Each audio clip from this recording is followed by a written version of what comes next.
So I want to talk about the practice of Shikantaza. Shikantaza is a Zen meditation. I hear regularly from people they see parallels between Shikantaza and other practices they've been exposed to, and that may be the case. I don't think there's very many meditations in any Buddhist tradition that don't have some component in other traditions. That's my observation anyway. The shikantaza is a Japanese word which means just sitting. The it's trying to be a no frills sort of approach or not too complicated. When I first learned this practice almost 50 years ago, the presentation, which some teachers still do, is we had elaborate instructions on body posture, on placement of our robes, and all these different things. And there was no content at all. I mean, not a word about the inner practice or what we were doing with shikantaza. Everyone was just left to their own devices. And I went around as a teenager and asked some of the older practitioners and monastics, what are you doing when you're doing shikantaza, or what's happening? And each person I asked gave me a different answer. And I came to realize that everyone was just having their own approach and experience with it. So part of the journey, the development of Zen started in China as Chan.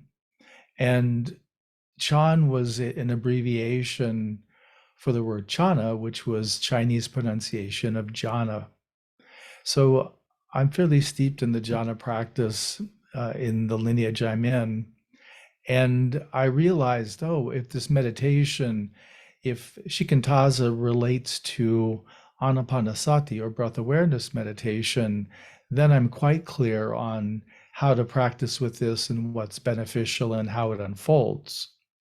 And so I just reduced down the process of the Anapanasati or Shikantaza unfolding into three stages. And so I'll walk you through this in just a few moments. But the first stage of Shikantaza is to be aware of body-mind. And the question is there a body-mind unity? So this is your opening to the inner state and just recognizing what is. Usually we'll say our mind is here and our body is the rest.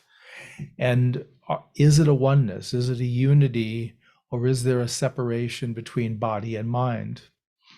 The majority of people seem to have a separation in the neck area. So above the neck is mind, below the neck is body. And this is just a conceptual break. It's not a real division between these two.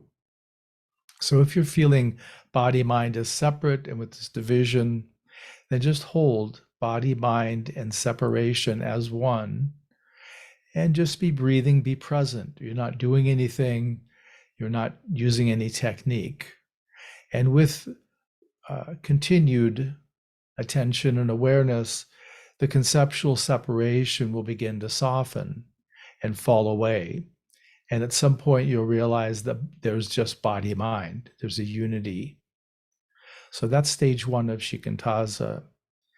Stage two is inside outside or inner outer. And this is where we take body mind unity as inner and we begin to extend awareness to outer. And outer would be outside your body. For the majority of people, the body boundary is the separation between inner and outer. And so we just notice, is the inner and outer, is it a unity or is there a separation? Again, if there is a separation, it's probably the body boundary. So then our awareness and attention hold inner, outer, and separation. So really the same as body mind, but we're just applying it to inner, outer.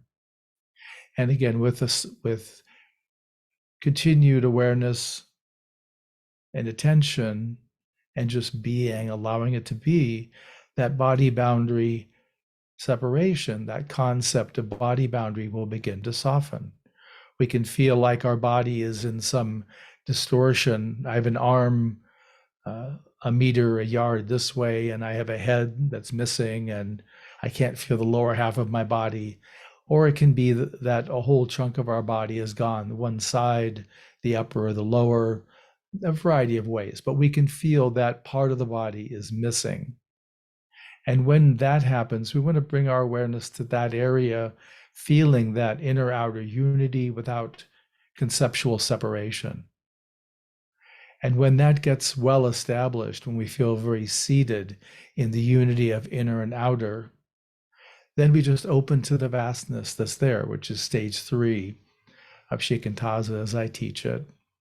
And we just open to the vastness and sit with our awareness as open and extended as is available, feeling as much the totality of the vastness.